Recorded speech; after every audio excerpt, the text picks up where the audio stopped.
मोगिली और baby tiger वसीओ Areej हिंदुस्तानी जंगल के दिल में, जहां सूरज मुतहर्रिक सब्ज पत्तों की छतरी से रक्स करता था और गैर मुल्की परिंदों की आवाज़ें गूंजती थीं, मोगिली रहता था, इंसान का बच्चा। इसकी परवरिश भेड़ियों के ढेर से हुई और उसने अपने दोस्तों से जंगल के तरीके सीखे, बघीरा, ब्लैक पैंथर और बिल्लो रीछ। जंगल में जिंदगी मुहिम जुई और चैलेंजों से भरी हुई थी, लेकिन एक दिन मोगिली की जिंदगी में कुछ गैर मुतवक्के तौर पर आएगा। एक धुंधली सुबह, जब मोगिली घने जंगल में घूम रहा था, उसने एक हल्की सी आवाज़ सुनी। ये एक खोए हुए बलि के बच्चे की तरह नम, मायूस कुन मेलिंग थी। हैरत ज़दा होकर मोगिली ने आवाज़ का पीछा किया, दरख्तों और अंडर बुश को बांटते हुए, यहाँ तक कि वो एक छोटी सी सफाई से ठोकर खा गया। वहाँ एक बड़े बरगद के दरख्त की जड़ों के दरमियान बसा हुआ शेर का एक छोटा बच्चा था, जो तकरीबन लंबी घास में छुपा हुआ था। इसकी सुनहरी खाल सूरज की नरम शुआओं के नीचे चमक रही थी, लेकिन इसकी बड़ी बड़ी नीली आंखें खौफ और उलझन से भरी हुई थी। मोगिली मोहतात अंदाज में इसके पास पहुंचा, ये जानते हुए कि अगर बच्चे खौफजदा हो जाएं तो खतरनाक हो सकते हैं, लेकिन इसका दिल रहम से फूल गया। अरे वहाँ छूटा, उसने बच्चे की सतह पर झुकते हुए आहिस्ता से कहा। शेरनी के बच्चे ने इसे घूर कर देखा। इसका नन्हा सा जिस्म कांप रहा था, लेकिन मोगिली का पुरसुकून अंदाज इसके खौफ को कम करने लगा। यह देखकर कि बच्चा अकेला है, मोगिली जानता था कि उसे मदद करनी है।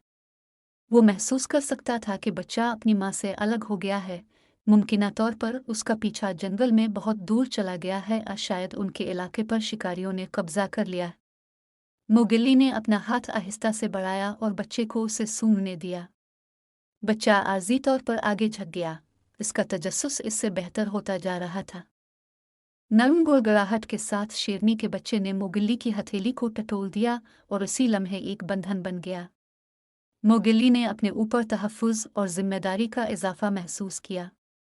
मैं आपको नाला कहूँगा, उसने ऐलान किया, और ये नाम छोटी मखलूक के साथ गूंजने लगा। ऐसा लगता था जैसे वो समझ गई थी कि मोगिली ने इसे चुना है, और पहली बार उसने इत्मीनान से आवाज़ दी थी। ये समझते हुए कि नाला को देखभाल की ज़रूरत है, मोगिली ने इसे अपने साथ ले जाने का फ़ैसला किया। इसने बैलों और पत्तों से एक आर्जी गोफ़िन तैयार किया, इसके अंदर छोटे बच्चे को एहतियात से रखा। शेर के बच्चे को साथी के तौर पर रखने के ख्याल से मोगिली का दिल जोश से दौड़ गया, लेकिन वो आगे आने वाले चैलेंजों को भी समझ गया। इसे नाला की माँ को तलाश करने की ज़रूरत थी, कम अज़ कम इसकी बका को यकीनी बनाना था। जब वो जंगल में गहरे सफ़र कर रहे थे, मोगिली ने नाला को जंगल की ज़िंदगी के तरीके सिखाए। इसने इसे दिखाया कि मुख्तलिफ पौधों और फलों को कैसे पहचाना जाए जो खाने के लिए महफूज हैं। बिल्लो हमेशा अक्लमंद रहनुमा, शहद और फल जमा करके मदद करता था, जबकि बघीरा इन दोनों पर गहरी नज़र रखता था, हमेशा मुहाफिज। दिन हफ्तों में बदल गए और मोगिली और नाला के दरमियान रिश्ता मज़ीद मजबूत हो गया। नाला, जो अब ज़्यादा चंचल और पुरएतमाद है, तितलियों का पीछा करेगी, गिरे हुए पत्तों पर झपटेगी और आराम के औकात में मोगिली से लिपट जाएगी। मोगिली ने नरम आवाज़ों और इशारों की एक सीरीज़ के ज़रिए इसके साथ बातचीत करना सीखा, और उसके बदले में नाला चंचल नौजुमा प्यार भरे नोज़ के साथ जवाब देती। एक ख़ास ज़ुबान बनाई जिसे सिर्फ वो समझते थे। ताहम जंगल में ज़िंदगी इसके ख़तरात के बगैर नहीं थी। शेर खान, जो कि एक ज़बरदस्त और चालाक शेर था, ने इस इलाके पर हुकूमत की, और अगरचे इसने कभी मोगिली के साथ रास्ता नहीं उबूर किया था, लेकिन जानवरों में यह बुबराहट थी कि वो इस लड़के की एक ऐसी मखलूक से दोस्ती से खुश नहीं था जो इसके इलाके से ताल्लुक़ रखती थी। मोगिली जानता था कि उन्हें मोहतात रहना होगा। एक दिन दरिया के किनारे की तलाश के दौरान मोगिली और नाला सूरज से लुत्फ़ अंदोज़ हो रहे थे, जब उन्होंने दरख्तों में से शेर खान की बेहंगम आवाज़ गूंजी। मोगिली का दिल धड़क उठा। वो जानता था कि उन्हें छुपाने की ज़रूरत है। नाला को करीब से पैरवी करते हुए वो झाड़ियों के एक झाड़ी में चला गया। अपने खौफ से लड़ते हुए मोगिली ने महसूस किया कि इसे हर कीमत पर नाला की हिफाजत करनी है। शेर खान दरिया के करीब पहुंचा। इसकी नारंगी और काली धारियां सरसब्ज़ और शादाब पस मंज़र में है। वो इख्तियार के एहसास के साथ चलता था, अपनी सल्तनत का जायज़ा लेता था।